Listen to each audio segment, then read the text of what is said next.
De acordo com Malafaia, o sexo tradicional, a família tradicional, foi criada por Deus na criação do mundo e sempre foi igual, nunca tendo mudado.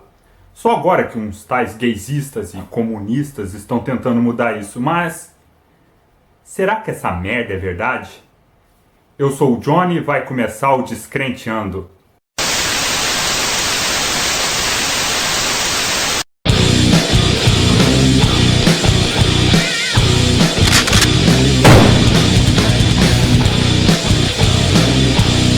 Sexo é para reprodução? Só aí a gente já tem um certo problema, porque na verdade a reprodução surge antes do sexo. Há 700 milhões de anos atrás, mais ou menos, a reprodução acontecia sem sexo. Os vertebrados não haviam surgido e a reprodução era assexuada. Só que tem um probleminha com a reprodução assexuada. Quando o organismo se divide, os dois que surgem são iguais geneticamente.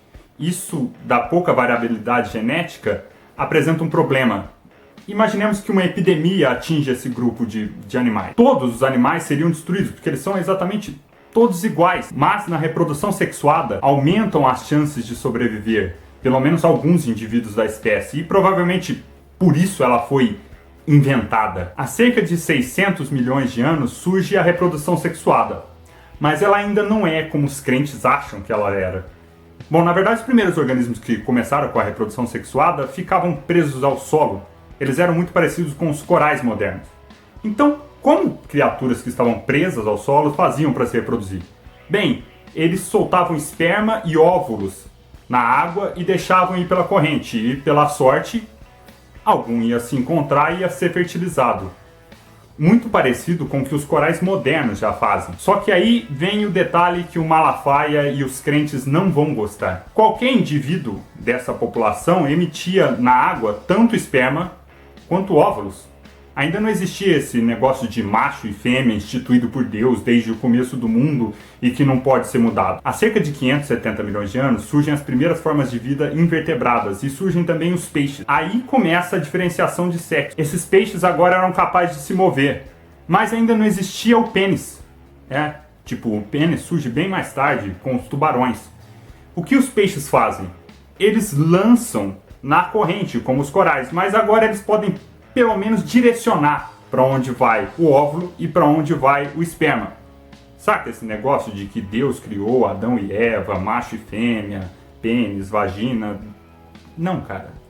Não foi assim. Fora que algumas espécies de peixe modernos são capazes de trocar de sexo. É, isso mesmo. Tipo, tá faltando fêmea, alguns machos viram fêmea, tá faltando macho, algumas fêmeas viram macho. Será que foi Deus que pensou nisso? Qual Deus? Basicamente foram os tubarões que inventaram o pênis e de quebra a fertilização interna. O pênis parece ter sido tão útil para a evolução que ele evoluiu independentemente várias vezes, sendo um exemplo perfeito de evolução convergente. Há cerca de 370 milhões de anos, alguns daqueles peixes que lançavam óvulos e esperma na água ganham a terra. Surgem os primeiros tetrápodes. Mas surge um problema também. Agora que eles não estavam mais na água, mas na terra, lançar os ovos na terra não funcionaria. Então surge outra invenção evolutiva muito importante, o ovo amniótico, ou o ovo de cascadura. O ovo amniótico foi provavelmente inventado pelos crocodilos. Os crocodilos, saca? Não foi Adão, não, saca? Eva, nada disso ainda. Vai demorar ainda. Depois disso, houve várias evoluções no sexo, e o sexo se tornou tão preponderante entre os animais, inclusive nós, animais humanos. Nós somos animais, não sei se você tá ligado já.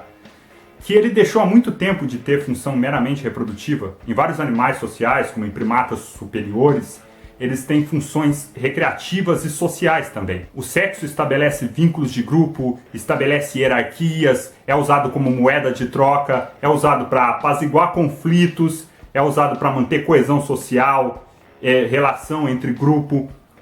Na verdade, fazemos muitos usos do sexo, não só nós humanos, como vários outros animais, além da reprodução. Macacos de Gibraltar fazem sexo em média uma vez por hora. Você não ouviu errado não. Uma vez por hora. E evoluíram de modo a usar o sexo das mais variadas maneiras. Como nós, humanos e outros primatas, eles têm uma complexa rede social e precisam manter coesão. O sexo é usado muito para manter essa coesão de grupo. Eles funcionam mais ou menos como uma tropa e precisam manter essa coesão. O sexo serve para negociações, para resolver conflitos e até para usar como política, para estabelecer estratégias como alianças. Se você quiser saber mais sobre isso, sugiro o excelente livro Eu Primata, de Frans de Waal. Eu não sei se pronuncia assim o nome dele, mas ok. Outra coisa que os crentes não vão gostar é que em muitos animais, muitas espécies, inclusive outros primatas como nós, a homossexualidade é frequente. E eu acho que os crentes bem que gostariam que os bonobos não existissem ou fossem extintos. Porque os bonobos negam esse negócio de macho e fêmea estabelecido por Deus, não pode mudar. Os bonobos basicamente são pansexuais. Eles fazem sexo a toda hora, o dia todo, todos os dias, com tudo e todos. Inclusive com filhotes. É sério, tem vídeo na descrição. Parece que a tal família tradicional cristã, ou a família milenar que o Malafaia se refere, é uma furada, né? Além das funções sociais do sexo, que surgem bem antes dos seres humanos, isso é importante que você tenha em mente, os humanos acrescentam com o desenvolvimento de sua intelectualidade mais uma nova característica no sexo: o amor romântico, que surge pelo desenvolvimento intelectual do primato humano. Sentimento, pensamento e emoção passam a fazer parte do sexo. Integrante, não pode ser separada mais para nós. Por causa do desenvolvimento do cérebro, o crânio passou a ser grande demais e isso se tornou um problema para a fêmea. Provavelmente, em algum ponto da nossa história evolutiva, as fêmeas passaram a ter os filhos cada vez mais cedo. Os filhos começaram a nascer basicamente prematuros. Não se sabe ao certo quanto durava a gravidez dos primeiros humanos, mas seriam necessários 21 meses de gravidez para que um filhote humano nascesse tão desenvolvido quanto um filhote de chimpanzé, por exemplo. Então, como todos os filhotes humanos nascem essencialmente prematuros, laços familiares duradouros passaram a ser necessários. E aí que surge a família humana. Os bebês tinham uma infância e uma adolescência muito longas. Então era preciso que o pai e a mãe estivessem juntos muito tempo para dar suporte ao desenvolvimento desse filhote. É aí que surge uma coisa que se chama manutenção de par. Mas eu não vou entrar em detalhes sobre isso para não me estender muito. Mas o livro que eu citei, do Frans de Waal, você pode encontrar mais informações sobre isso. E voltando aos polêmicos bonobos. Como fica a família nuclear tradicional, a família milenar, como Malafaia diz? Pode isso, produção. Família milenar. Como ela fica quando a gente pensa nos bonobos? Bem, ela não fica. É isso. Isso provavelmente tem relação com o nosso ancestral. Bem, a gente não sabe muito bem como foram nossos ancestrais. A gente pode supor, a partir dos nossos parentes mais próximos, como os chimpanzés, os bonobos, que na verdade se comportam tão diferente, e relacionando com tribos primitivas, arcaicas.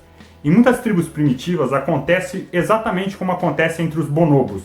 Na verdade, não existe o pai e mãe que cuida desse filhote. Como todo mundo faz sexo com todo mundo, não dá para saber quem é o pai de quem.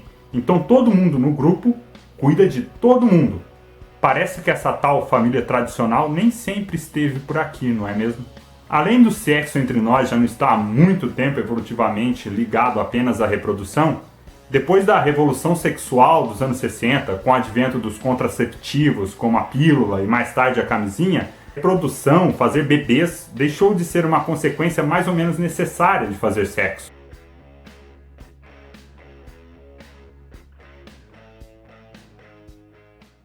Vai passar bem agora, um negócio impressionante.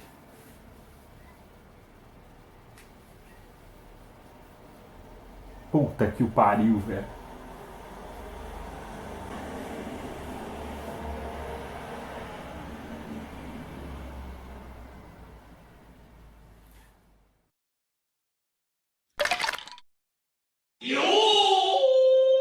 Bom, galera, esse foi o Descrenteando de hoje. Se você curtiu o vídeo, dá um joinha aqui, dá um like, divulga nas redes sociais. Não se esquece de inscrever aqui no canal, de se inscrever aqui no canal e acompanha a gente. Então, galera, por hoje é só.